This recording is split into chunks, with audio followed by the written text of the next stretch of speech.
When the internet began, bulletin board services, or BBS, became the first online communities of the so-called information superhighway. Using their phone lines, people logged in from all over America to talk about sports, games, movies, and on one BBS in particular, share their ghost stories.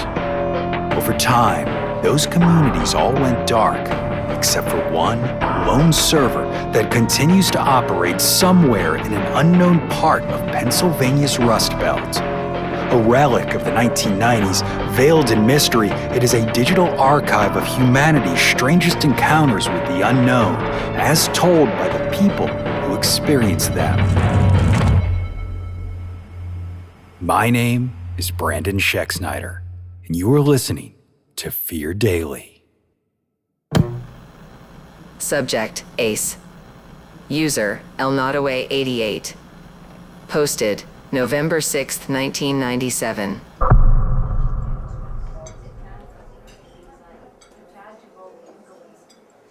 My first job was as a busboy at Happy Steak in Newhall, the home of the Golden Spud, from 1984 to 1988.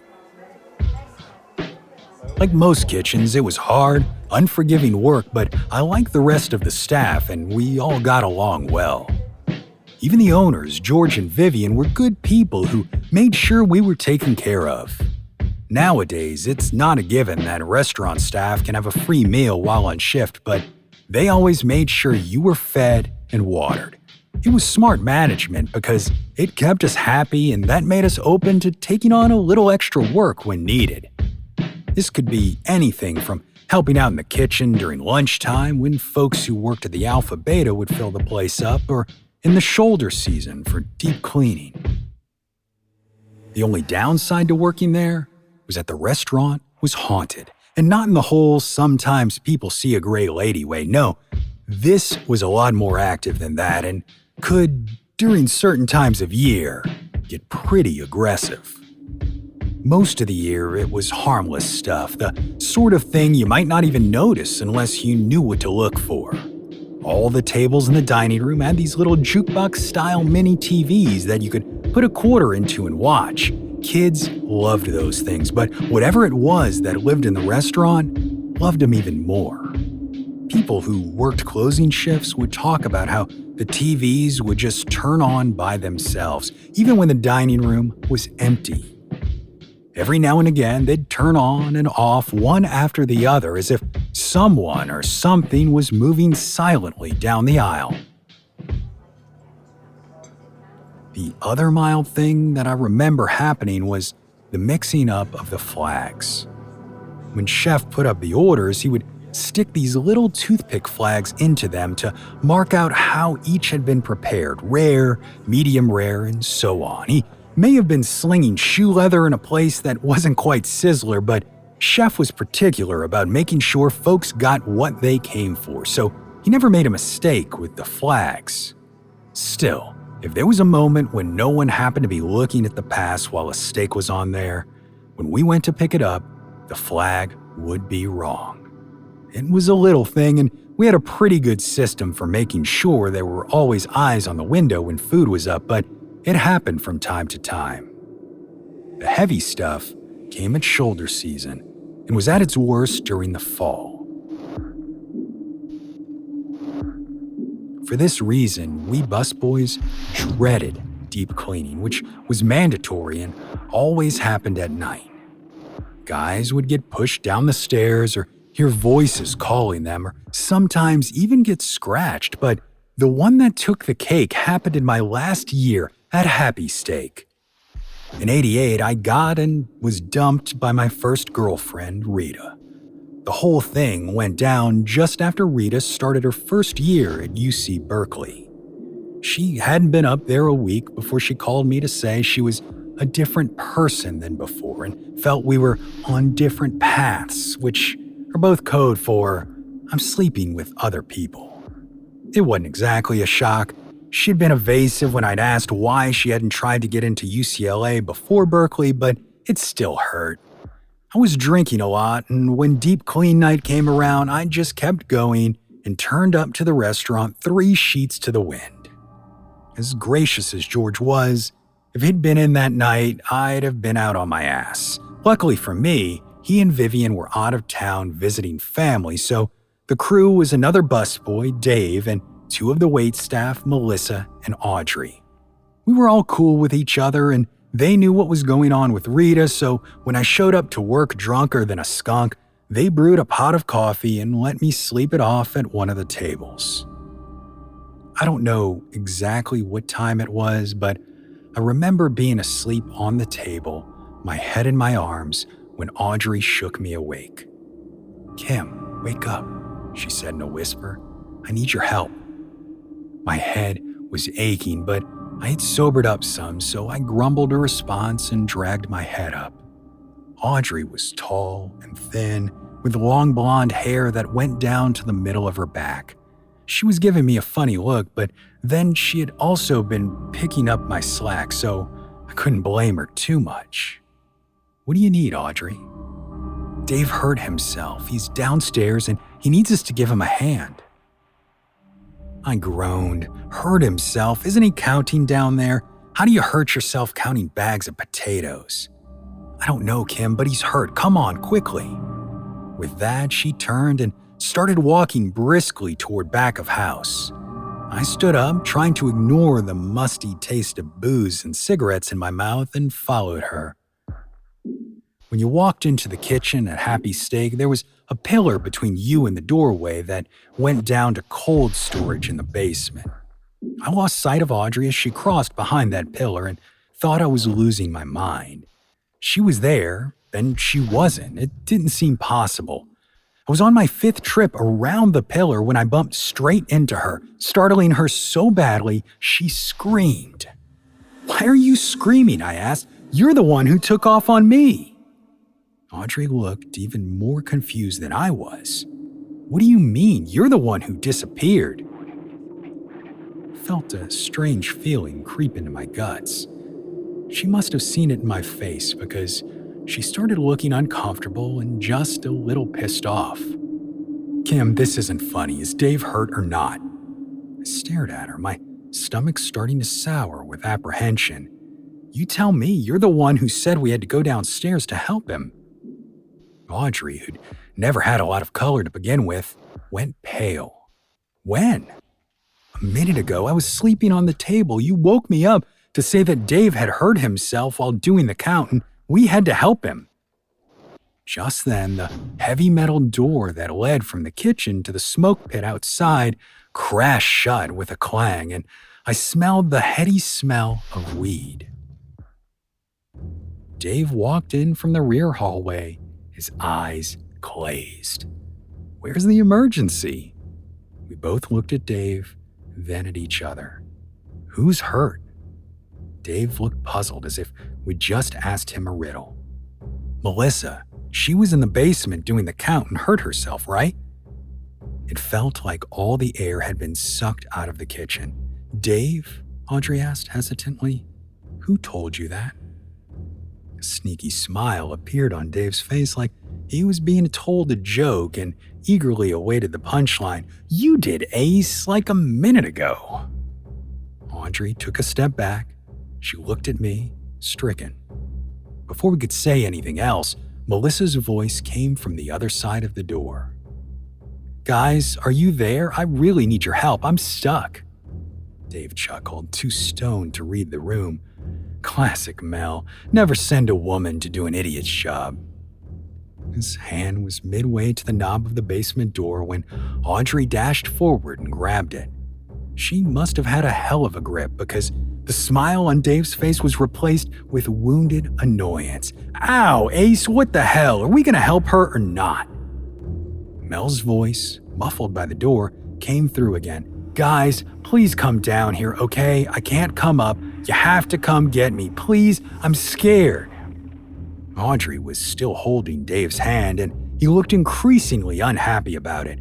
"Ace, let go of my hand. I don't know what your deal is, but Mel needs help." Under her breath, Audrey replied, "Mel isn't here. I sent her home half an hour ago while you were out getting high." Silence. A half-smirk came back to Dave's face as he waited for Audrey to crack up, but when he saw the tears beginning to form in her eyes, he knew it wasn't a joke. I turned toward Audrey. Are you sure she's gone? Maybe she stuck around. Audrey shook her head. Her boyfriend came and picked her up. I watched her get into the car and leave. Whoever that is down there, it isn't Melissa. The thing on the other side of the door must have known the game was up because it stopped trying to pretend it was Mel. Instead, it spoke in a dry, thin voice that sounded like the wind in dry grass. You got me, Ace. It's not Melissa. Do you know what I am? I bet you don't. Why don't you come down here and see?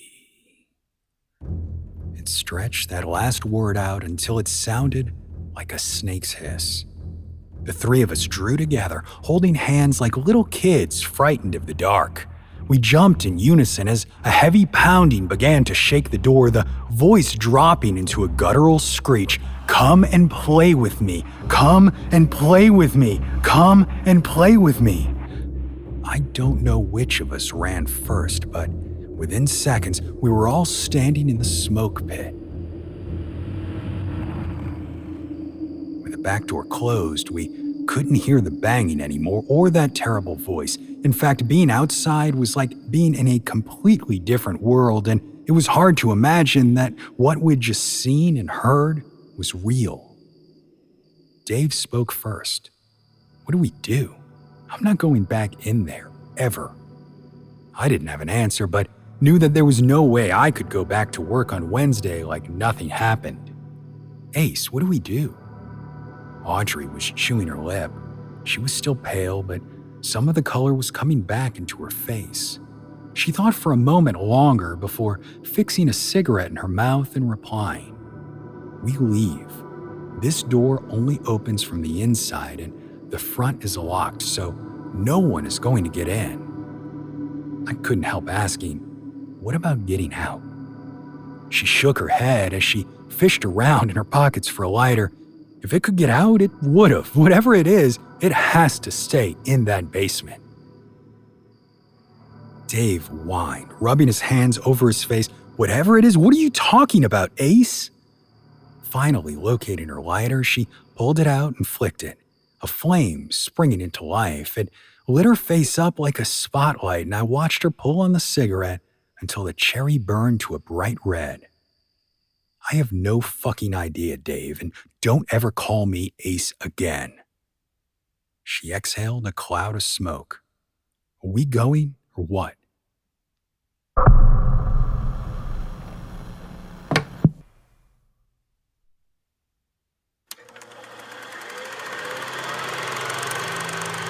Subject, the girl in the attic. User, Fallman. Posted, August 16th, 1996.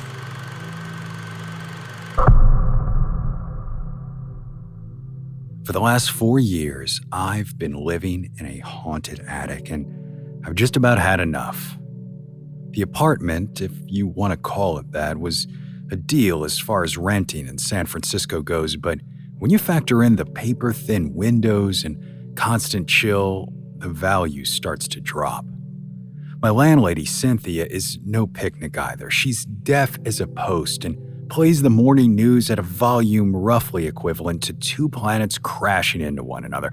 I don't think I've slept past 6 a.m. the entire time I've lived here.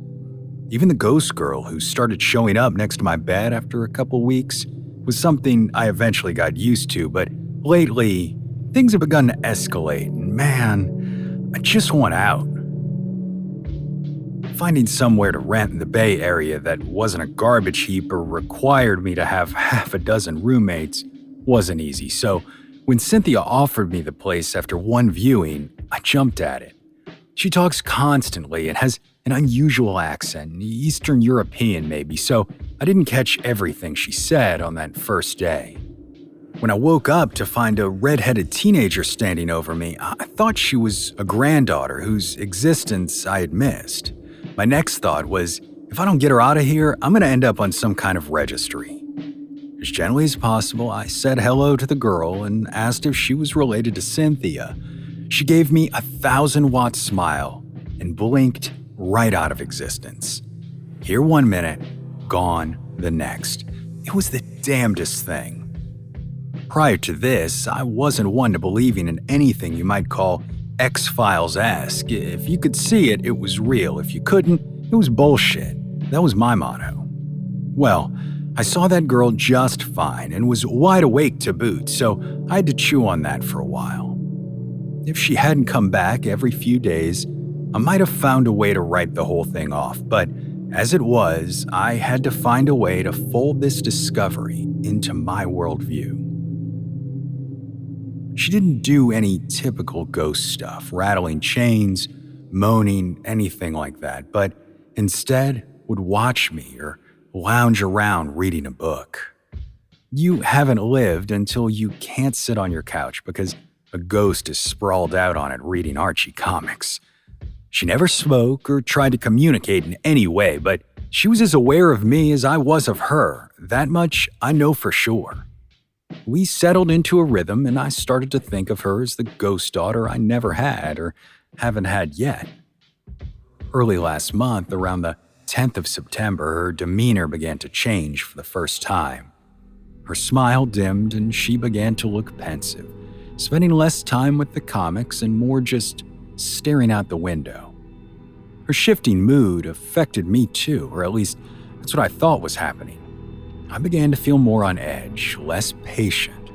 There were a couple times I almost shouted at Cynthia for all that early morning racket, barely managing to hold myself back. It took me a couple weeks, but I eventually recognized the feeling. It was the same one I used to get when my old man was late coming home from work. If he was late, it meant he'd been at the bar, and that turned my evenings into a powder keg. You were on tenterhooks those nights, waiting to see how bad he was going to be. It was never a case of if he'd be angry, just how much. This felt like that, like I was waiting for something bad to happen. That something bad arrived just after the 1st of October, and like I said at the top, it's gotten bad enough, I want out. The dreams were first, nasty bastards about drowning or being torn apart by dogs. I never had phobias about either of those things, but the dreams were so vivid. Now I'm careful around both. Next up was the chanting. I thought it was more of Cynthia's adventures in TV viewership, but then it happened while she was out at bingo one night. Thinking she'd left the set on, I went downstairs to turn it off, but the whole place was dark and the chanting was less audible. Coming back upstairs, it increased in volume to the point where it felt like I should be able to see whoever it was right in front of me. When it finally stopped, the light bulb in my bedside lamp burst like a backed-up drain pipe. If it wasn't for the lampshade, my whole bed would have been covered in fragments of glass. When I went to bed last night, I hadn't been asleep more than a few minutes before I felt someone get in bed next to me. Under ordinary circumstances, I'd have jumped a mile, but the noise and the light already had me in a, okay, what's coming next kind of place.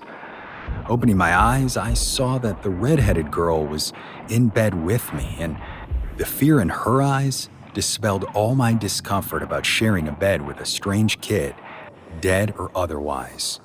Her mouth was moving like she was trying to say something, but no sound came out. Over and over, she made the same movements, which I slowly identified as the words, "He's coming."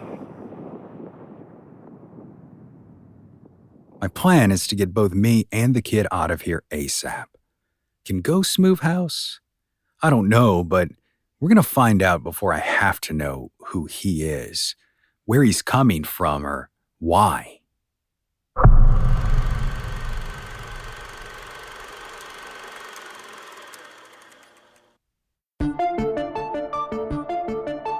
Fear Daily is an independent podcast hosted by Brandon Schexnayder and written by Brennan Storr, with Joanna Smith serving as the consulting editor, audio production by Rachel Boyd, and sound design by Southern Gothic Media. This podcast is a work of fiction. Names, characters, places, and incidents are either products of the author's imagination or are used fictitiously. Any resemblance to actual persons, living or dead, or to real events or locations, is entirely coincidental. Ad-free versions of Fear Daily are available now on your favorite podcast apps. For more information, visit feardaily.com. But move fast, before the server goes offline.